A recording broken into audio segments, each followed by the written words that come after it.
Hello दोस्तों, नमस्कार। SMKC channel में मैं आप सभी लोगों का दिल से बहुत बहुत स्वागत करता हूं। अगर आपने पहली बार विजिट किया है ज़रूर चैनल को सब्सक्राइब करना।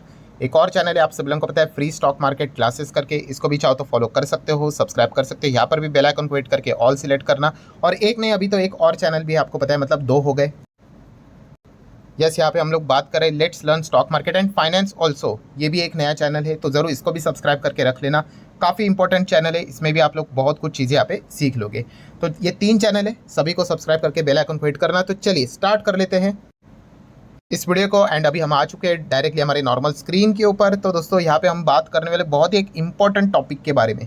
देखिए, आज के दिन की बात करें, हमारा मार्केट चल रहा था ठीक, फिर अचानक से एक गिरावट यहाँ पे आ गई। तो ये तो चलता रहता भाई, कल भी चलेगा, परसों, ये मतलब नॉर्मली अगर हम बात करें तो ये बाजार में चलता रहता है, तेज़ी मंदी चलती रहती है। लार्ज स्केल में अगर बात करें तो बाजार लेफ्ट टू राइट तो भाई ऊपर ही जाता है, बट वो मल्टीपल ऐसे ऐसे ऐसे ऐसे ऐसे करके यहाँ पे चलता रहता है। पॉजिटिव खबरें बाजार को ऊपर लेके जाती है, नेगेटिव खबरें बाजार को दबा देती है, ठीक है। और पिछले 5 ट्रेडिंग सेशंस की भी बात करें, आप देख सकते हो गिरावट हुई, बाद में कोशिश भी की जा रही है मार्केट को ऊपर लेके जाने के लिए, बट देखा गया तो थोड़ा बेयर वालों का जो पकड़ा है फिलहाल के सिचुएशन में थोड़ा भारी देखने को मिल रहा है।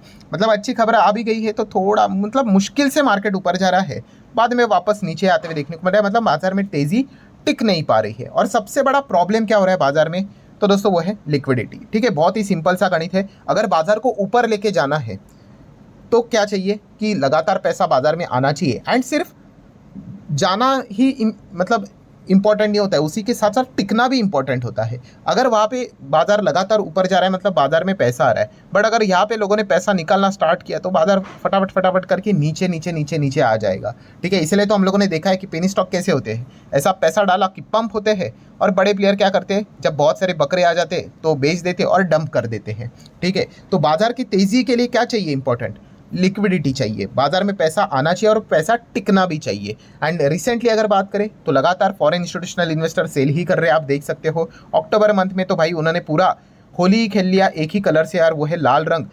1 लाख करोड़ से ज़्यादा का सेल यहाँ पे हो चुका है। एंड अभी भी अक्टूबर मंथ खत्म नहीं हुआ है, कल का एक और दिन यहाँ पे पेंडिंग है। मतलब हम यहाँ पे कह सकते हैं इतनी ज़बरदस्त लिक्विडिटी एफआईएस की ओर से यहाँ पे निकाली, यहाँ पे जा चुके हैं। और भी सिर्फ एफआईएस डीआईएस ही नहीं होती है, और भी अलग अलग प्लेयर्स होते हैं, बट जो रुख है इससे क्या हो जाता है, नेगेटिविटी की ओर ईजिली बढ़ जाता है। एंड बाकी लोग भी डर के बारे, खास करके वीक हैंड्स अपना पैसा निकाल लेते हैं। एंड यूजुअली ये पैसा हम लोग को चाइना की ओर भी जाते हुए देखने को पड़ा है। एंड इसका प्रूफ भी है, आप देख सकते हैं चाइना का बाजार कैसे यहाँ पे भाग लिया। और चाइना का बाजार क्यों ऐसा भाग लिया, क्योंकि वहाँ पे लिक्विडिटी का अनाउंसमेंट हो गया। वहाँ के अगर हम सरकार की बात करें तो उन्होंने लगभग 140 बिलियन डॉलर का पैसा लिक्विडिटी बाजार में छोड़ दिया, डायरेक्टली इनडायरेक्टली, ठीक है। इसीलिए मतलब लिक्विडिटी आई तो ऐसा रॉकेट बनते हुए देखने को मिल गया, आप यहाँ पे देख सकते हैं। बाकी के भी प्लेयर्स का, फॉरेन इन्वेस्टर का पैसा उनके बाजार में आया। एंड जो बाजार उनका साल भर नीचे चल रहा था, एक हफ्ते में वापस रॉकेट की तरह ऊपर आया। अभी वापस ऊपर आया मतलब ये नहीं कि सब कुछ सॉल्व हो गया। आप यहाँ पे देख सकते हैं क्या 140 बिलियन डॉलर का जो स्टिमुलस पैकेज अनाउंस किया था, क्या वो इनफ है या फिर वापस नीचे आएगा, तो अभी वो देखने वाली बात यहाँ पे जरूरी। मतलब क्या है दोस्तों कि लिक्विडिटी इंपॉर्टेंट है। एंड लिक्विडिटी मेंटेन करने का काम किसका होता है, सेंट्रल बैंक का। हमारे इधर सेंट्रल बैंक कौन सी है, रिजर्व बैंक ऑफ इंडिया। अभी काफ़ी लोगों को ऐसा लगता है कि बाजार गिर रहा है तो यहाँ पे आरबीआई ने मदद करना चाहिए। मैंने काफ़ी बार आपको सिखाया है, इसको नोट करके चलना। आरबीआई का काम शेयर बाजार देखकर डिसीजन लेना नहीं होता है, वो डिसीजन लेंगे इकोनॉमी को देखे। सो इकोनॉमिकली अगर उनको लगा कि डिस्टर्बेंस है तो आरबीआई उस प्रकार से एक्शन लेगा, ठीक है। आपका बाजार गिर रहा है इसलिए वो डिसीजन यहाँ पे चेंज नहीं करते। But yes, economy and share बाजार बहुत बार हम लोग को सिमिलर पाथ पे चलते हुए देखने को मिल जाते हैं, ये भी पॉइंट को हम लोग नकार नहीं सकते हैं। एंड इसीलिए अगर हम लोग यहाँ पे बात करें तो हम लोगों ने यहाँ पे क्या देखा था कि आरबीआई शक्तिकांता दास जी ने रिसेंटली क्या बोला था कि रेट कट अभी प्री मैच्योर हो सकता है, जल्दी हो सकता है, रिस्की है। एंड इसका रीज़न क्या बोला उन्होंने मार्केट का रीज़न नहीं बोला, उन्होंने बोला हम इसको डिले इसीलिए कर रहे हैं बिकॉज ग्रोथ अभी भी स्टेडी है, मतलब इकोनॉमी अभी भी स्टेडी है, कोई चिंता की बात है नहीं, इसलिए हम लोग रेट कट के बारे में विचार नहीं कर रहे हैं। एंड इसी चीज़ के चलते दोस्तों प्रॉब्लम क्या हो गया कि लिक्विडिटी शायद से डिले हो जाएगी। ये एक थोड़ा सा बाजार के लिए एक नाराज़गी वाली चीज़ देखने को मिल रही थी, पर दोस्तों उसके बाद एक बट आ गया। मतलब इनके स्टेटमेंट के बाद एक बहुत बड़ा बदलाव हुआ बाजार में। एंड वो है दोस्तों Q2 के रिजल्ट सामने आने लगे। एंड Q2 के रिजल्ट्स कैसे आए हैं इस वक्त के, ये बताने की जरूरत नहीं। देखिए, हर किसी कंपनी के नंबर खराब नहीं आएंगे, बट मेजॉरिटीली अगर हम लोग बात करें सेक्टर लीडर के नंबर काफ़ी पुअर देखने को यहाँ पे मिल चुके हैं, ठीक है। जैसे कि रिटेल स्पेस की बात करें, डीमार्ट के नंबर हम लोगों ने देख लिए, बाजार को पसंद नहीं आए। आईटी स्पेस की बात करें तो बड़े बड़े दिग्गज कंपनी के नंबर टीसीएस, इन्फोसिस नंबर्स के बाद हम लोग को गिरते हुए देखने को मिले थे। ठीक है, देन ऑटो कंपनीज के सेल्स की अगर हम लोग बात करें 70,000 करोड़ की इन्वेंट्री हो चुकी है। ठीक है, तो गाड़ियाँ बिक नहीं रही है, तो अभी एक बार सर्वाइव कर लेंगे, बट आगे इनके नंबर तो लगातार खराब यहाँ पे हो सकते हैं।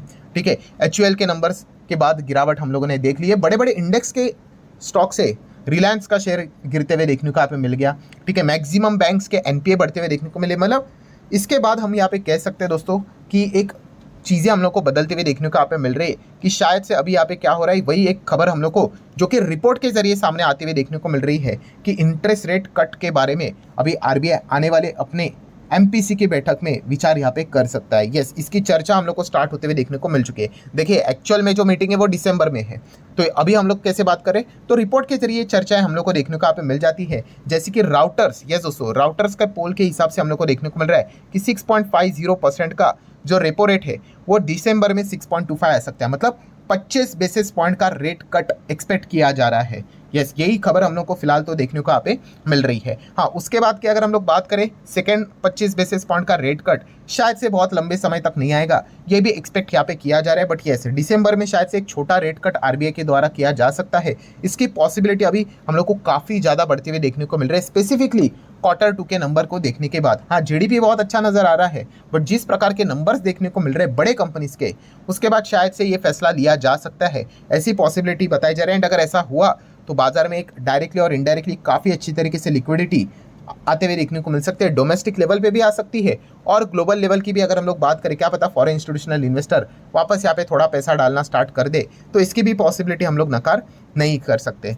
देन अगर हम लोग बात करें दोस्तों, बट उससे पहले एफओएमसी की भी बैठक होने वाली है, इस पॉइंट को भूलना नहीं है। पॉवेल जी की कॉमेंट्री रहेगी, इसको भी हम लोगों ने भूलना नहीं है। ठीक है, क्योंकि एफओएमसी की बैठक कब है, 6 से 7 नवंबर को देखने को यहाँ पे मिलने वाली है। एंड आरबीआई की अगर हम लोग बात करें एमपीसी की मीटिंग कब है, तो एमपीसी की मीटिंग है अभी इसके बाद 4 से 6 दिसंबर को। ठीक है, तो डेफिनेटली हम लोगों को एक मंथ का गैप पड़ते हुए देखने को यहाँ पे मिलने वाला है। बट फेड अभी क्या करेगा वो देखने वाली बात है। एंड फेड की बात करें तो ऑलरेडी उन्होंने 50 बेसिस पॉइंट का रेट कट यहाँ पे कर लिया है। ठीक है, इसका अर्थ ये नहीं कि हम भी उसको कॉपी ही करके आगे चले करके, अगर हमारी इकोनॉमी अगर अच्छा कर रही है, ग्रोथ यहाँ पे नॉर्मल है, स्टेबल है, सो हम लोगों को भी जल्दबाजी करने की जरूरत यहाँ पे है नहीं। तो ओवरऑल जीडीपी तो अच्छी नजर आ रही है, बट कंपनी के जिस प्रकार के बड़े बड़े नंबर्स देखने को यहाँ पे मिल चुके हैं, डेफिनेटली एक चिंता का विषय भी देखने को यहाँ पे मिल चुका है। कहीं डिले ना हो जाए। ठीक है, ऐसा नहीं होता है कि rate cut is equal to तेजी करके, रेट कट सही टाइम पे यहाँ पे होना चाहिए। मैंने इसका एक एग्जाम्पल भी दिया था, कौन सा, हॉस्पिटल वाला, कि भाई इस इंजेक्शन से पेशेंट की जान बचेगी, बट उसका भी एक टाइमिंग होता है भाई, कि सही टाइम पे वो इंजेक्शन लगना चाहिए। आप बोलोगे भाई 10 दिन के बाद आराम से आके लगवा लो, अभी 10 इंजेक्शन मार देते हैं, तो कुछ नहीं होने वाला है भाई। टाइमिंग बहुत इंपॉर्टेंट होती है, इसलिए काफ़ी सारे लोग चौंक जाते हैं कि सर रेट कट कर तो कर लिया, फिर भी बाजार में गिरावट क्यों हो रही है।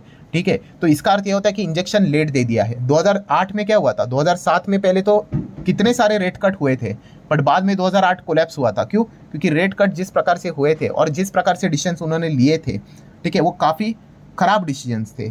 ठीक है, तो ये चीज़ें आप लोगों को पता यहाँ पे होनी चाहिए। इसके लिए आपको मार्केट में रुकना पड़ेगा। ये एक दिन में आप लोगों को चीज़ें नहीं समझेंगी। स्कूल कॉलेजेस में भी इस प्रकार की ज़्यादा स्टडी को डीपली समझाया नहीं जाता है, तो बेचारे रिटेल इन्वेस्टर ऐसे ही यहाँ पे घूमते रहते हैं। ठीक है, तो इन पॉइंट्स को डीपली समझने के लिए आपको ज़्यादा से ज़्यादा बाजार में यहाँ पे रुकना पड़ेगा, इन चीज़ों को यहाँ पे समझना पड़ेगा। सो ठीक है दोस्तों, इंपॉर्टेंट अगर हम लोग बात करें तो फिलहाल अभी यही राउटर्स के रिपोर्ट के जरिए यही फिलहाल तो चीज़ें चल रही है कि माइट भी दिसंबर में हम लोग को पहला रेट कट देखने को मिल जाए। एंड स्टैंड भी चेंज हुआ है, आप सभी लोगों को पता है, विड्रॉल ऑफ अकोमोडेशन स्टैंड से न्यूट्रल पे गाड़ी आते हुए देखने को यहाँ पे मिल चुकी है। ठीक है, तो ये एक संकेत होता है कि माइट भी यहाँ पे इसका विचार किया जा सकता है करके। अभी होगा नहीं होगा उसके लिए तो दिसंबर का ही इंतजार करना पड़ेगा, और उसके बीच में तो मल्टीपल हर्डल्स भी हम लोग को देखने को यहाँ पे मिलने वाले हैं। ठीक है, इन्फ्लेशन भी कूल होना चाहिए, सब कुछ नॉर्मल होना चाहिए। वापस मिडल ईस्ट में कुछ बवाल मच गया, क्रूड बढ़ गया, तो फिर हो गया मतलब। ठीक है, तो बहुत सारे मल्टीपल इफ्स एंड बट्स होते हैं। हम लोग इतना लंबा प्रेडिक्शन कभी नहीं कर सकते हैं कि क्या एग्जैक्टली होगा करके, क्योंकि सिचुएशंस कभी भी पलटी मार लेती हैं। ठीक है, बट इतना हम कह सकते हैं दोस्तों, जिस प्रकार के Q2 के नंबर्स देखने को यहाँ पे मिल चुके हैं, उसके बाद ये विचार जरूर यहाँ पे किया जा रहा है कि एक 25 का रेट कट अगर यहाँ पे हो जाएगा, थोड़ा सा लिक्विडिटी बाजार में आ जाएगा, तो इकोनॉमी को भी एक थोड़ी सी यहाँ पे मदद यहाँ पे मिलेगी। एंड माइट भी फिर क्या पता आने वाले समय में थोड़े नंबर भी इंप्रूव यहाँ पे हो जाए करके। सो ठीक है दोस्तों, जितने भी इंपॉर्टेंट पॉइंट्स थे सारे यहाँ पे मैंने कवर करके यहाँ पे रखे हुए हैं। सो अगर आप लोगों को वीडियो पसंद आया होगा तो आप चाहो तो जरूर इसको लाइक एंड शेयर कर सकते हो। एंड ये आज के दिन का आखिरी वीडियो था दोस्तों, इसके बाद इंतजार मत करना, डायरेक्टली कल मिलेंगे। तो तो चलें दोस्तों, मिलते हैं कल, तब तक के लिए बाय बाय।